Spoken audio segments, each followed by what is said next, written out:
नमस्कार, मी अरविंद काठोळे. तुम्ही पाहत आहात संघर्ष दूत. सध्या आपण रायपूरच्या शेतकऱ्याच्या शेतामध्ये आणि हे शेत आहे पाचल्या शिवारामध्ये.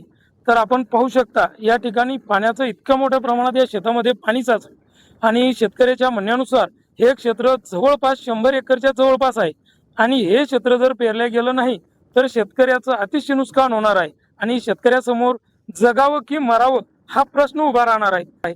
जाणून घेऊ शेतकऱ्याकडून नेमकं या शेतीचं नुकसान कशामुळे होते आणि हे पाणी कुठं अडलं आणि या पाण्याचा वहिवाट कसा आहे, काय सांगतील शेतकरी, आपण त्यांच्याकडूनच जाणून घेऊ. काय सांगाल? हे मागील वर्षापासून या रोडचं काम झालेलं आहे. म्हणजे मागच्या वर्षीपासून हे पाणी अडवलेलं आहे.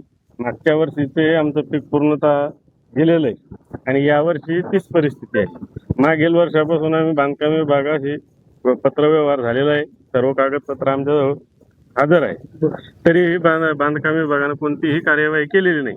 आता पूर्वापार हा रोड नसताना हे गाड रस्ता होता. हा गावजोड रस्ता आहे सरकारी, पण पूर्वी हे पाणी असं येऊन या बाबळीकडून या नाल्यानं वयवटी नाल्यानं चाललं जायचं. पण रोड झाल्यामुळे दोन बाजून नाल्या झाल्या.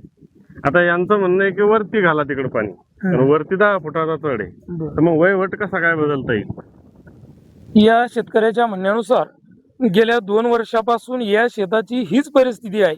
पेरण्याचा प्रश्न उभा राहतो आणि ही शेती पेरल्या जात नसल्यामुळे गेल्या 2 वर्षापासून यांचं नुकसान होते. परंतु हे रोड होण्याच्या अगोदर या ठिकाणी बैलगाड्याचा वहिवाटीचा रस्ता होता आणि या रस्ता असल्यामुळं या ठिकाणाहून पाण्याला जाण्यासाठी कोणतीही अडचण उभी राहत नव्हती. आणि समोरील शेतकऱ्याचं असं मत आहे का या शेतीचं जे पाणी आहे यांनी या म्हणजेच नदीच्या दिशेने वळवायला पाहिजे. परंतु नदीच्या दिशेने वळवण्यासाठी या ठिकाणी शेतीचा जो चढ आहे या चढ असल्यामुळे इकडं पाणी जाऊ शकत नाही. त्यामुळे हा प्रश्न उभा राहिलेला आहे. अजून आपण शेतकऱ्याकडून जाणून घेऊ नेमका इकडं पाणी वळवता येईल का, किंवा जर वळवलं तर किती खर्च येईल किंवा काय परेशान्या होतील आणि पाणी जाईलच का, काय सांगतो? जाऊ शकत नाही. पाण्याचा वहिवाट बदलता येत नाही आणि पाणी तिकडं नदीत घालायचं म्हटलं तर 15 ते 20 फूट खोल नाली खोदावं लागेल तेव्हा ते पाणी नदीत जाईल. तसं जाऊ शकत नाही. आणि एका नालीचं पाणी याच नालीनं चाललं आणि दुसऱ्या नालीचं पाणी जाण्यास काय अडचण आहे? या ठिकाणी असा प्रश्न उभा राहिलेला आहे कारण इकडं जर नदीमध्ये पाणी घालायचं असलं तर जवळपास 20 फुटाचा तो एक आपल्याला कॅनोल प्रमाणे नाला खोदावा लागेल आणि त्या नाल्यातून ते पाणी आपल्याला नदीमध्ये घालावं लागेल. परंतु या ठिकाणी पाण्याचा जो नेहमीचा वहिवाट आहे तो वहिवाट सीधा या दिशेने जातो आणि याच दिशेने पाहू शकता आपण या साईडचे जे नाला आहे या नाल्याचं पाणी याच्यामध्ये येते. परंतु एका नाल्याचं पाणी याच्यामध्ये येते आणि दुसऱ्या नाल्याचं पाणी याच्यामध्ये येत नाही किंवा येऊ दिल्या जात नाही. कारण जर एक नाल्याचं पाणी ते दुसऱ्या नाल्याचं पाणी येण्यासाठी काही अडचण व्हायला पाहिजे नाही.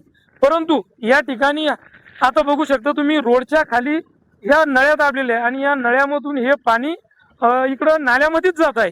परंतु या नळ्यामध्ये दगड टाकल्यामुळं तुम्ही या ठिकाणी पाहू शकता ही अडचण उभी राहिलेली आहे आणि या ठिकाणी सर्व शेतकरी अतिशय तळमळीने या ठिकाणी उभे आहे. कारण आतापर्यंत त्यांच्या शेतीची पेरणी सुद्धा झाली नाही आणि या अतिवृष्टीच्या अतिवृष्टीच म्हणावं लागेल. एक तर पाणी लवकर आला नाही आणि आला तर असा आला की पाणी पाहायचं काम नाही. या ठिकाणी तुम्ही पाहू शकता हे पाण्याचा इतका फ्लो वाढलेला आहे. आता इथून जर तुम्ही पाहू शकता सरळ हे पाणीच पाणी आहे. या ठिकाणी शेतकरी सुद्धा त्या पाण्यात काहीतरी काम करत होते आणि त्यांना ते पाणी वळवण्यासाठी या नाल्यामध्ये दगड टाकल्यामुळे ही परिस्थिती निर्माण झाली. अजून बरेच शेतकरी या ठिकाणी आहेत.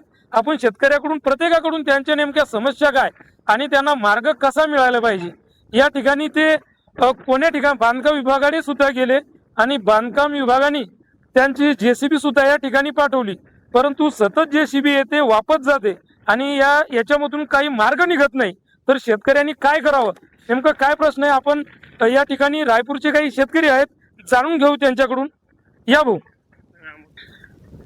नेमक्या तुमच्या समस्या काय आणि या समस्येचं निवारण करण्यासाठी तुम्ही आतापर्यंत कोणाकोणापर्यंत गेले, कोणाला भेटले, किती संबंधित प्रशासकीय अधिकारी इथे आले आणि त्यांनी स्थळ निरीक्षण केल्यानंतर याच्यामधून काय मार्ग निघाला? मार्ग निघाले गेल्या वर्षी पाईप तहसीलच्या मार्फत पाईप टाकण्यात आले. कागद आहे उशी येते म्हणतात दाबले तर आम्ही काय करावं. बांधकाम विभागावाले येतात जातात चक्रा मारतात. पुन्हा समस्या अशा आहे की इथलं पाणी साचलेलं आहे म्हणल्यावर शेतात जावं कसं. शेतात नाही जाता आले तर समोरची पेरणी करत नाही. पाणी उशीर आला, गेल्या वर्षी पाणी जाऊ दिलं ना, आता पुन्हा पाईप दाबून घेण्यात. या शेतकऱ्याच्या म्हणण्यानुसार मागच्या वर्षी या ठिकाणाहून पाणी सरळ याच मार्गाने जात होतं. मागच्या वर्षी सुद्धा यांची हीच परिस्थिती निर्माण झाली होती, परंतु काहीतरी मधला समंजस्याचा मार्ग काढून ते पाणी जाऊ दिले गेलं. परंतु पुन्हा यावर्षी हीच परिस्थिती. आता या शेतकऱ्यापर्यंत सतत जर प्रत्येक वर्षी हीच परिस्थिती निर्माण होत असेल तर मार्ग काढला असं म्हणता येणार नाही.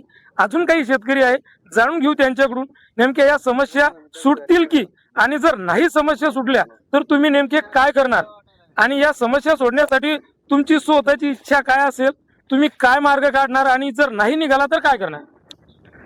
आता या आम्हाला जगण्याचं साधन एवढं, त्याच्यात काहीच करत नाही. काय नाही, प्रशासनाची माणसं आहे, आपली पंचायत समिती बांधकाम येऊन काहीच करून नाही राहिले. त्याच्यामुळे माती निघून नाही राहिला ना, आम्हाला काही करता येत नाही राहिलं. आम्ही बांधकाम कागद जोडण्यात आले, 2 वर्ष मातीच झाली, आणि 2 नाल्या झाल्यामुळे पाणी 2 ठिकाणी दिसायला नाही. ते एकाच नालीन पाणी एकच होतं, रोडमुळे 2 बाजूला गेलं, काहीच नाही. याच्या अगोदर या ठिकाणी एकच नाली होती, परंतु हा रोड झाल्यानंतर या ठिकाणी 2 नाल्या उपस्थित झाल्या, आणि 2 नाल्या निर्माण झाल्यामुळं हा पाण्याचा प्रश्न आहे.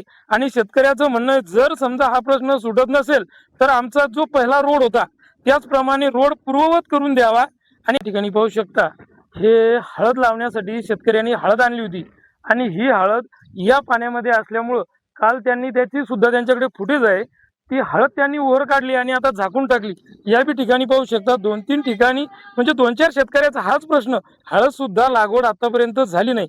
आणि मागं पाहू शकता तुम्ही, हळदीसाठी ह्या सऱ्या काढलेल्या आहेत, परंतु हळद लावणं अद्याप झाली नाही. जाणून घेऊ शेतकऱ्याकडून नेमकं जर यांना न्याय मिळाला नाही तर काय करतील. जर आम्हाला न्याय नाही मिळाला तर आम्ही स्वइच्छा मरणपत्र राष्ट्रपती महोदय, राज्यपाल महोदय, मुख्यमंत्री महोदय, बावनकुळे साहेब यांना देण्यात आम्ही ऑनलाईन प्रोसिजर करण्याच्या तयारीत आहोत. जर आम्हाला न्याय नाही मिळाला तर आम्ही यापैकी कोणताही एक मार्ग अवलंबून शकतो, आणि त्याचा आम्ही अवलंबायच्या तयारीत आहे. शासनानं याच्याकडे लक्ष द्यावं, जिल्हा परिषद बांधकाम विभागाने याच्यावर गांभीर्यानं लक्ष देण्यात यावं. सगळ्यात जास्त हलगर्जीपणा हा जिल्हा परिषद बांधकाम विभागाचा आहे. आम्ही उपविभागीय अधिकारी SDO साहेब मेकर यांच्याशी यांच्याकडे गेलो असता त्यांनी वारंवार दूरध्वनीवरून संपर्क साधून जिल्हा परिषद बांधकाम विभागाचे मोरे साहेब यांना वारंवार आदेश दिल्या, सूचना दिल्या की बुवा यांचा प्रश्न निकाली काढावं, यांचं शेतातलं पाणी काढून द्या. तर यानं कोणत्याच प्रकारची त्याच्यावर दखल घेतली नाही. हे येतात, खेळ खेळतात आणि वापस जातात.